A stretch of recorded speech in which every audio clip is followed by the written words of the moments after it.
जितनी गालियां मीरा ने सही है ना, उतनी आज तक किसी ने नहीं सही होगी, क्योंकि मीरा को प्रेम का रंग चढ़ गया। एक कुल नाशिनी, बताओ, मीरा के नाम से राजस्थान गौरव होता है। उस समय मीरा को ये कह दिया कि ये कुल नाशिनी है, इसने हमारे कुल का नाश कर दिया। देखो बाबा जियों के साथ जाके नाचती है, इसको शर्म नहीं आती। घूंघट उठा करके इसने सारी लज्जा उठा दी, सारी लाज त्याग दी मीरा ने। कोई लज्जा नहीं, कोई लाज नहीं, प्रेम में सब छूट जाता है। पिछले जन्म में मीरा ने बहुत लाज रख ली, इस जन्म में नहीं रखने में। मीरा का पिछला जन्म पता है आपको? नहीं पता? किस किस को नहीं पता, बताना। ज्यादातर को नहीं पता। चलो थोड़ा सुन लो। ब्रज में भगवान श्री कृष्ण का गांव कौन सा है? कहाँ रहते थे ठाकुर जी? नंद बाबा का गांव गोकुल में तो जन्म हुआ, उसके बाद फिर चले गए नंदगांव। आज भी आप जाएंगे तो नंदगांव में भगवान कृष्ण का मंदिर। ठाकुर जी का गांव नंदगांव और राधा रानी का बरसाना। तो बरसाने में एक गोपी रहती थी, एक लाली रहती थी छोटी सी। वह लाली को नाम हो माधवी।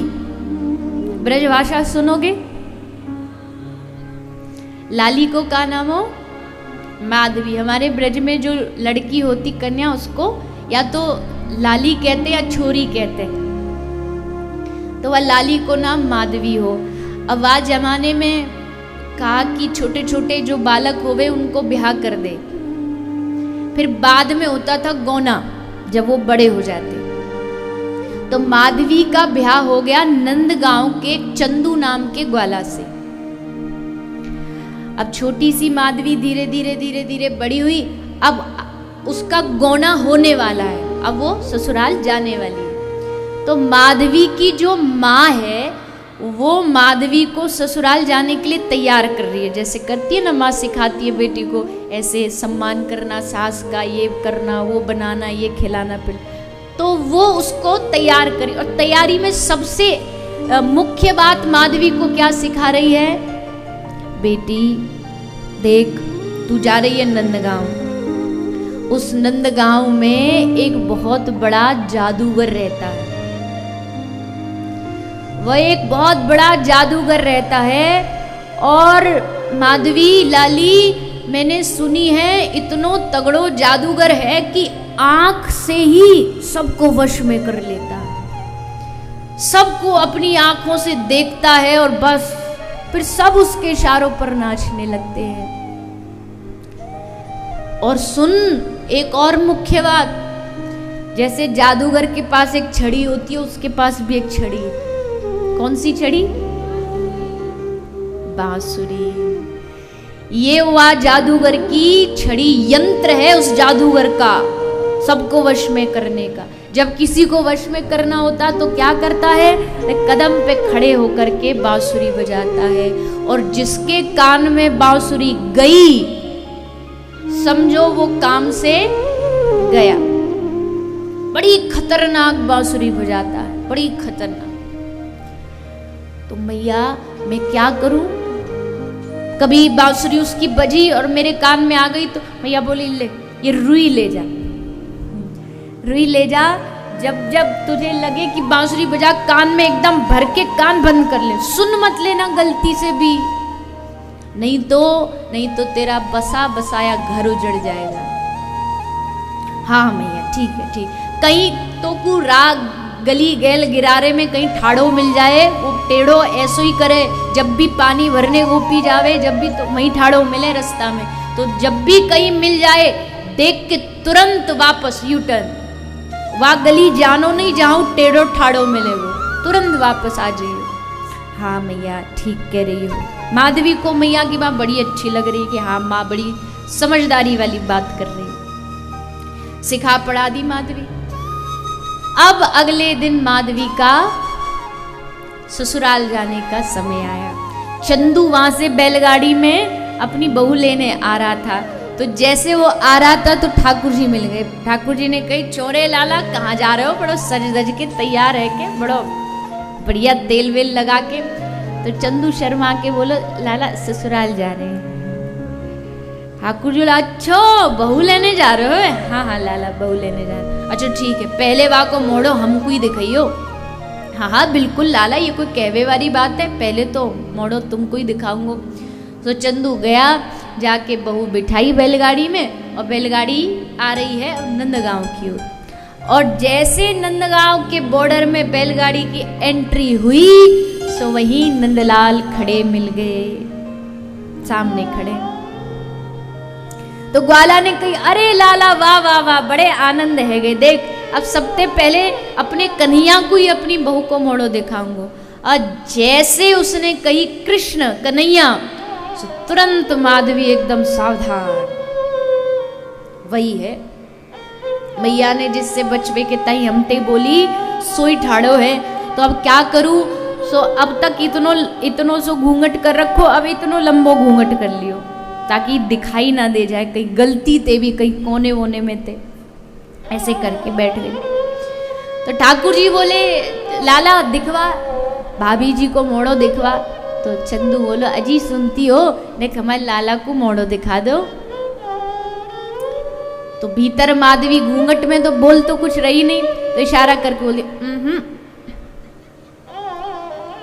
चंदू बोलो, अरे अजी ने दिखा दो, हमारा मित्र है, हमारो यार है बचपन को, मोड़ो दिखा दो। ठाकुर जी बोले, क्यों नहीं दिखा रही? ठाकुर जी बोले, आंख नाक ते ठीक है ना, कोई कानी फानी तो ना है, या शर्म के मारे कहीं ना दिखा रही हो मोड़ो। चंदू बोलो, ना ना लाला बड़ी सुंदर है। तो फिर काहे को नहीं दिखा रही? बोले, पतो नहीं काहे को। खूब कही चंदू ने, माधवी ने मुंह नहीं दिखायो। ठाकुर जी बोले, नहीं दिखाएगी? अरे नहीं। ठाकुर जी बोले, ठीक है, तो हम भी जा रहे हैं, आज के बाद तेरो मोड़ो देखेंगे नहीं। और नाराज होके चले गए। यशोदा मैया के ढोरे गए।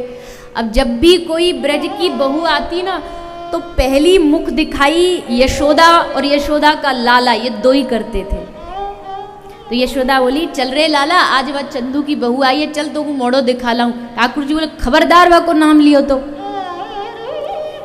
बड़ी ऐंठ दिखा रही हमको, बैलगाड़ी में ठाड़ी ठाड़ी कौन सी चंद्रमा की खूबसूरती लेके आई है, मोड़ ही नहीं दिखाया, हम नहीं जाएंगे वहां के डोरे मोड़ो देखने। नहीं गए ठाकुर जी। माधवी बड़ी खुश है, माधवी सोच रही मैं बच गई। अब जब जब कृष्ण की बात होती, कहीं यमुना जी पे सो भाग जाती वहां से। जब जब कृष्ण गौ चरा के आते, गौचारण करके, सब गोपी घर से बाहर भागती दर्शन के लिए, भीतर घुस जाती, सब काम उल्टा करती, कहीं दिख ना जाए, सुन ना जाए उसकी बातें, बांसुरी ना सुन जाए, कोशिश करती रही, पर एक दिन उसकी कोशिश असफल हो गई। किस दिन? जब भगवान ने गिरिराज जी को धारण किया, ऊपर से वज्रपात हो रहा था, वर्षा इंद्र की, चारों ओर हाहाकार मचा था, सब जान बचाने यहाँ से वहां भाग रहे थे, दौड़ रहे थे। माधवी भी यहाँ से वहां भाग रही थी, कहीं बच जाऊं, छुप जाऊं।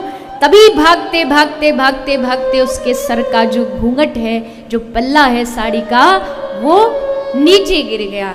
और जैसे नीचे गिरा तो माधवी को सामने एक हाथ दिखाई दिया, बड़ा प्यारा, बड़ा कोमल, इतना सुंदर, इतने सुंदर उसके नख चंद्र। देखती रह गई, ये किसका हाथ है इतना सुंदर, आहा। और आगे नजर बढ़ी, और आगे दृष्टि बढ़ी, भगवान के कंठ में पड़ी हुई उस गुंजा माला का दर्शन हुआ। आहा, क्या शोभा है इस माला की।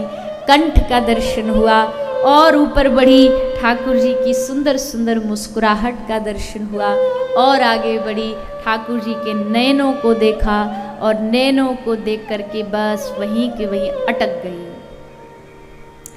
जड़, जैसे पाषाण पत्थर होता है, वैसे जड़ बन के खड़ी हो गई, पत्थर जैसा। सब सखी उसको धक्का दे रही, आगे बढ़, पर वो तो बस अब कोई होश नहीं कि बचना है छुपना, कुछ नहीं, वहीं बनियारे जा रही, देखे जा रही। तो एक गोपी बोली अरे बढ़ती क्यों नहीं? माधवी बोली सखी ये इतना सुंदर, इतना माधुर्य भरा ये पुरुष कौन है? अरे बावरी ये वही है। कौन? जिससे तू बचती भागती थी, ये वही कृष्ण है। जैसे माधवी ने सुना ये वही कृष्ण है, आंखों से झरझर अश्रु बहने लगे। हाय ये मेरा जीवन का कितना बड़ा दुर्भाग्य है, मैंने इतने दिन इतने सुंदर दर्शन से अपने आप को वंचित रखा। किसके लिए लोक लाज चली जाएगी, माँ क्या कहेगी, ससुराल वाले क्या कहेंगे।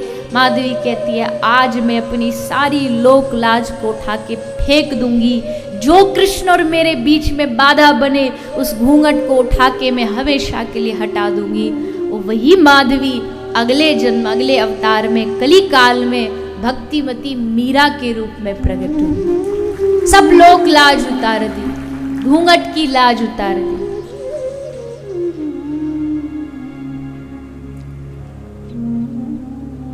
तो भैया ये तो एक बार जो ठाकुर जी को देख ले, हम देखते भी तो हम भगवान का दर्शन कहाँ करते? माफ करना मुझे मेरी बात आपको गलत लगे तो, पर क्या होता, मंदिर गए, किसी भी प्रसिद्ध मंदिर चले जाओ, एक तो भीड़ इतनी अधिक होती है, 2 मिनट में कब पुजारी जी खोपड़ी नीचे पटका के आगे भेज देते पता ही नहीं चलता। और अगर जैसे तैसे 5 मिनट भगवत कृपा से मिल भी गए आपको भगवान के दर्शन, तो क्या करेंगे? हाथ जोड़ लेंगे, आंख बंद कर लेंगे, और बस आंख बंद करके क्या करते हैं फिर? ये दे दो, वो दे दो, ये नहीं हो रहा, वो नहीं हो रहा, दर्शन करते ही नहीं। अजी गए हो तो जाके थोड़ा ठाकुर जी को निहारो, एक एक रूप का दर्शन करो, उनके नेत्रों को देखो, उनके श्रृंगार को देखो। किस लिए सजते हैं ठाकुर जी? किस लिए श्रृंगार करते? अपने लिए? अपने लिए काहे का श्रृंगार? वो इसलिए श्रृंगार करते कि आज हम इतने सुंदर लगे कि जो हमें दर्शन करने आए वो दिल दे बैठे, हम अपना चित्त दे बैठे।